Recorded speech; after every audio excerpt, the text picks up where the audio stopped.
अस्सलाम वालेकुम my YouTube family. Time waste किए बगैर आज का हम नावल स्टार्ट करते हैं। ये एक हकीकी वाक़या है। वो ख़ुद एक आला ओहदे पर फाइज़ सरकारी मुलाजिम था। उसके 3 बेटे थे। तीनों सोने का चम्मच मुंह में लिए पैदा हुए और शाहाना ज़िंदगी गुजरती रही। वक्त तेज़ी से गुज़रा और उसके नाम के साथ रिटायर्ड लग गया। ओहदे की मुद्दत ख़त्म हुई, रिटायर्ड हो गए और अब ज़िंदगी का सफ़र इंतहा की तरफ चल पड़ा। बेटों ने बाप के ओहदे से खूब लुत्फ़ उठाया। कहते थे, हमें क्या फ़िक्र है, हमारा बाप 22 ग्रेड का ऑफिसर है, हमारे काम खुद ब खुद बनेंगे। और बनते भी थे। एक टेलीफोन कॉल पर सब कुछ कदमों में हाजिर हो जाता था। फिर वो दिन आ गया जब बेटे ये भूल गए कि ये वही बाप है जिसके नाम और ओहदे की वजह से लोग हमें सर कहते थे।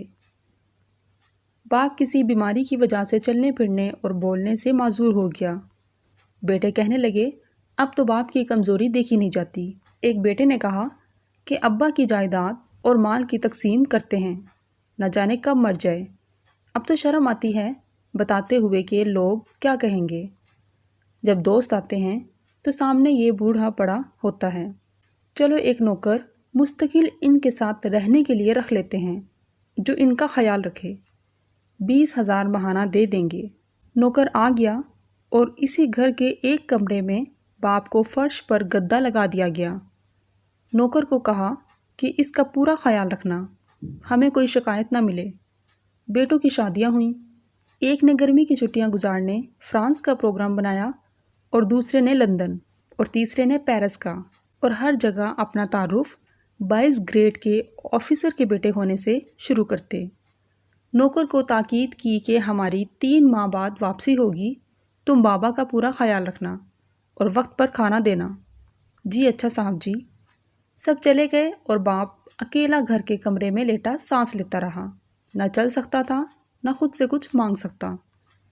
नौकर घर को ताला लगाकर बाजार से ब्रेड लेने गया तो उसका एक्सीडेंट हो गया। लोगों ने उसे हॉस्पिटल पहुंचाया और वो कोमे से होश में ना आ सका। बेटों ने नौकर को सिर्फ बाप के कमरे की चाबी देकर बाकी सारे घर को ताले लगाकर चाबियां साथ ले गए थे। मुलाजिम उस कमरे को ताला लगाकर चाबी साथ लेकर गया था कि अभी वापस आ जाऊंगा। अब बूढ़ा रिटायर्ड सरकारी ऑफिसर कमरे में लॉक हो चुका था और वो चल फिर भी नहीं सकता था, किसी को आवाज़ नहीं दे सकता था। लिहाजा 3 माह बाद जब बेटे वापस आए और ताला तोड़कर कमरा खोला गया तो लाश की हालत वो हो चुकी थी जो इस वीडियो की तस्वीर यानी थंबनेल में दिखाई दे रही है। मोहतरम ख़वातीन और हजरात, इबरत का मकाम है ये वाक़या। हम किस तरह अपनी औलाद के लिए हलाल और हराम की परवाह किए बगैर उनका मुस्तकबिल संवारने के लिए तन मन धन खपाते हैं और ज़्यादा से ज़्यादा दौलत जायदादें बनाकर इनका मुस्तकबिल महफूज करने की कोशिश करते हैं और सोचते हैं कि ये औलाद कल बुढ़ापे में मेरी खिदमत करेगी। आला तरीन गैर मुल्की स्कूलों में दुनियावी तालीम दिलवाते हैं और दीन इस्लाम की तालीम दिलवाने की तौहीन समझते हैं, जिसमें सिखाया जाता है कि वालिदैन की खिदमत में अज़मत है। हर इंसान जो होता है उसी का फल पाता है। हमें भी सोचने समझने की अशद ज़रूरत है कि हम अपनी औलाद को क्या तालीम दिलवा रहे हैं।